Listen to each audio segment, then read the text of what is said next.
gnocchi. Equipment: you'll need a sieve, a dough scraper or anything to force mashed potato through the sieve. You'll need 2, possibly 3 egg yolks, depending on how small your eggs are. If they're small eggs, then 3 egg yolks. You will need 600 grams of a floury type of potato. So if you can find something that's suitable for baking or for, so Desiree is a recommended potato. Then you'll need some pasta flour. I have weighed out 120 grams of pasta flour, 00 flour. You also need a little smidge of salt, which you can just add at this point. So we'll add 1 pinch, 2 pinches of salt. You will also need a nice clean service, or in my case, a large mixing bowl. I will put my flour into the middle of that and then just make a well in the middle. Meanwhile, I am baking the potatoes. The potatoes are baking just as you would do a baked potato.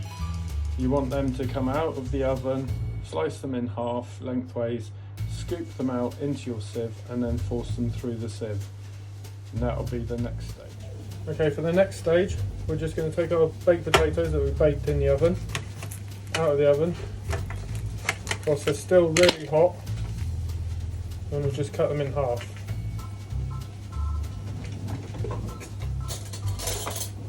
We're going to scoop the middles out and just push them through a sieve. Now you can do this with a spoon, or if you've got a dough scraper, it's a lot easier with a dough scraper.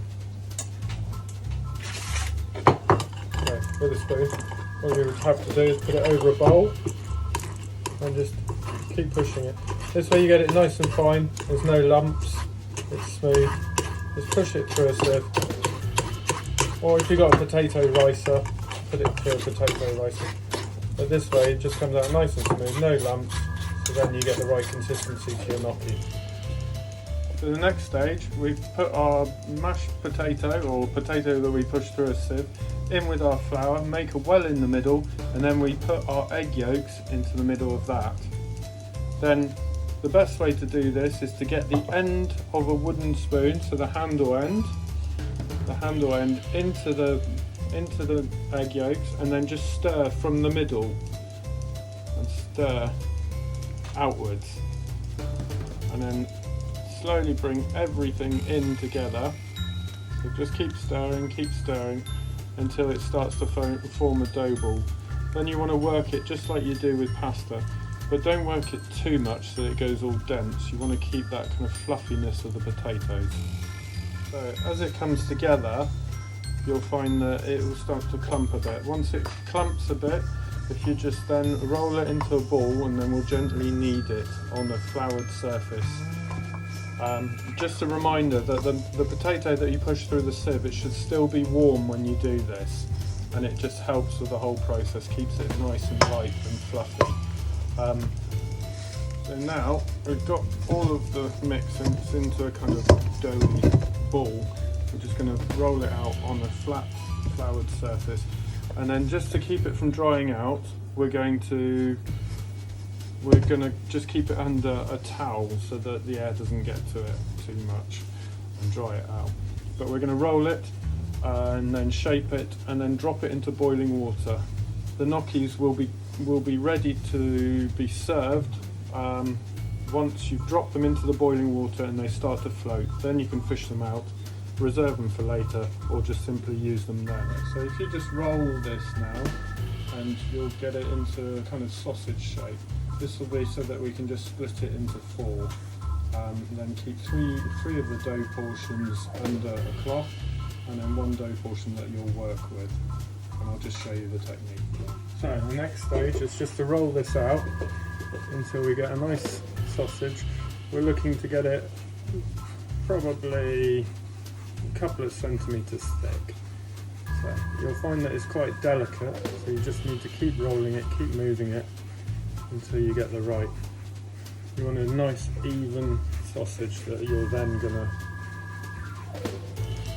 probably about a centimetre thick. And you'll find that it goes a lot further than you realise.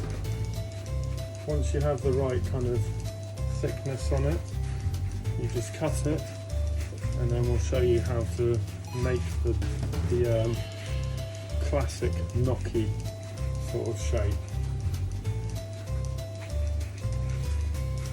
So I'd say that's about right. So at this point we just cut them about 3 centimetres long, and a little slice pushing away so that they just kind of separate from each other, that way they don't stick.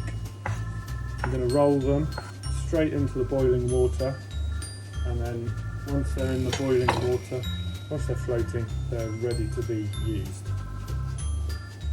Right, to make the shape, we just get the gnocchi portion and we roll it down a fork, just roll it over again, and then just to a pinch, roll it, and then in the boiling water.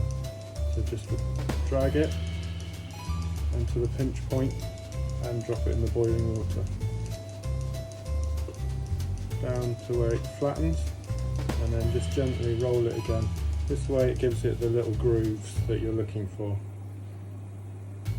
Okay, and then they might not be perfect. You don't actually have to do this, but this is just the classic way that people expect gnocchi to be. So we just keep dropping them in the water.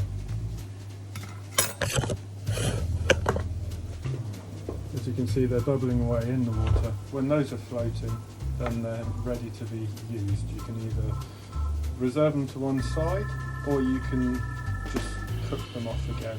So you can let them chill, or you can just throw them straight into the frying pan with some butter. These, as you can see, have just risen, so they're ready to be served or used. I like to reserve them and then drop them into boiling water again. So let them cool, drop them into boiling water again, and then just hit a frying pan with some fried butter, and it's lovely with whatever you decide to put as a sauce. Right, just to recap, we just roll it in a sausage about 1 centimetre thick. We cut our little shapes, and then we just simply roll them down the back of a fork, pinch down, roll it with your thumb, and then just roll it off. So pinch down, and that gives you the grooves that are classic to gnocchi. And we drop them straight into boiling water. As soon as they're floating, they are ready to be reserved to one side, and then you can keep those in your fridge with a bit of olive oil so they don't stick to each other, or you can use them straight away. So like I said, you can use them straight away into a pan with some butter or some oil, and then whatever ingredients you want to serve them with, and whatever sauce you want to serve them with. We just literally make these up, and then you can keep them for another day. You can freeze them, they're quite useful to have as a stock item, and they're so easy to make. Once you start making them, it's actually really easy.